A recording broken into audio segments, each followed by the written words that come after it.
Good day, everyone. Our thesis is entitled Factors Affecting Enchanted Bato Creek as Tourist Destination in Victoria, Oriental, Mindoro. My name is Clark Daryl P. Aguilar, and I will discuss to you the introduction, the theoretical and conceptual framework, research methodology, and result and discussion. And I am Julian Ramos, and I am discussing the research and discussion, the conclusion, and the recommendation. The introduction. The primary purpose of this study is to determine the factors affecting Enchanted Bato Creek as tourist destination in Victoria, Oriental, Mindoro as a potential local farm ecotourism destination in the province. There are a lot of tourist destinations being developed in the island of Mindoro, and this study hopes to give Enchanted Bato Creek a better standing in the list of local tourists visiting Enchanted Bato Creek, taking into consideration their place of residence to determine the area proportional aspect of the study. The researchers intended to specifically determine the factors affecting Enchanted Bato Creek as tourist destination, preference of the tourists visiting Enchanted Bato Creek in terms of its accessibility, scenic attraction, facilities, price rates, and available activities. Factors affecting Enchanted Bato Creek as tourist destination in terms of environmental factors, economic factors, historical factors, social factors, significant relationship on the preference of tourists visiting Enchanted Bato Creek as factors affecting Enchanted Bato Creek as tourist destination.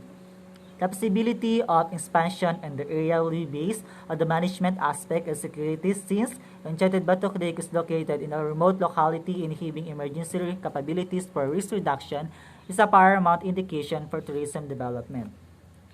The theoretical and conceptual framework, Figure 1 presents the conceptual model of the study. These variables will include in the paradigm. The independent variable is the preference of the tourist in terms of accessibility, scenic attraction, facilities, price rates, and available activities, while the dependent variables is the factors affecting Enchanted Bato Creek as tourist destination in terms of environmental factors, economic factors, historical factors, lastly, social factors. Research methodology. This study will be conducted at Enchanted Bato Creek in Barangay Villa Cerveza, Victoria, Oriental, Mindoro. The respondents of the study are the tourists visited, the local residents of Villa Cerveza, Victoria, Oriental, Mindoro, with a total number of 200. The proportional stratified random sampling method was used to determine the distribution. Result and discussion. Table 1.1 presents the extent of the preference in Enchanted Bato Creek in terms of accessibility. The overall mean is 3.51 and described as agree.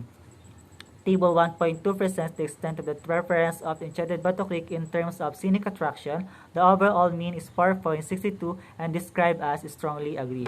Ms. Julianne Ramos will discuss the unit 2.1. The table 2.1 presents the extent of the preference of Enchanted Bato Creek in terms of environmental factors. And the overall mean of this table is 4.3 and described as agree. Table 0.2 presents the extent of the preference Enchanted Bato Creek in terms of economic factors. Overall mean is 4.36, described as agree. The conclusion, based on the findings of the study of the following conclusion were drawn. Enchanted Bato Creek is a perfect getaway bonding during weekends. The adults will enjoy the adventures and offered by the place, and the children will appreciate the beauty of water. Enchanted Bato Creek gives a very nice and pleasant view to the guests with enjoyable and adventurous activities. The locals and the local government jointly cooperated the improvement and maintenance of Enchanted Bato Creek. The purpose of the visit is the best predictor of the preference of Enchanted Bato Creek as a tourism site.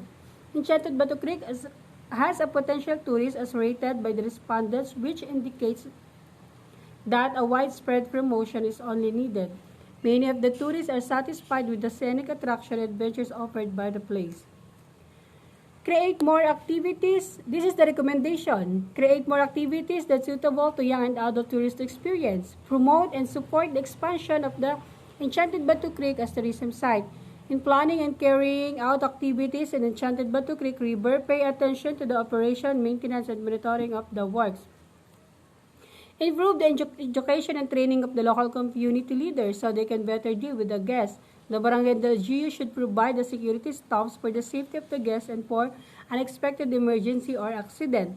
The researchers suggest the LGU should pay attention for the transformation for the guests which can afford to visit Enchanted Batu Creek by the vehicles. Thank you and God bless.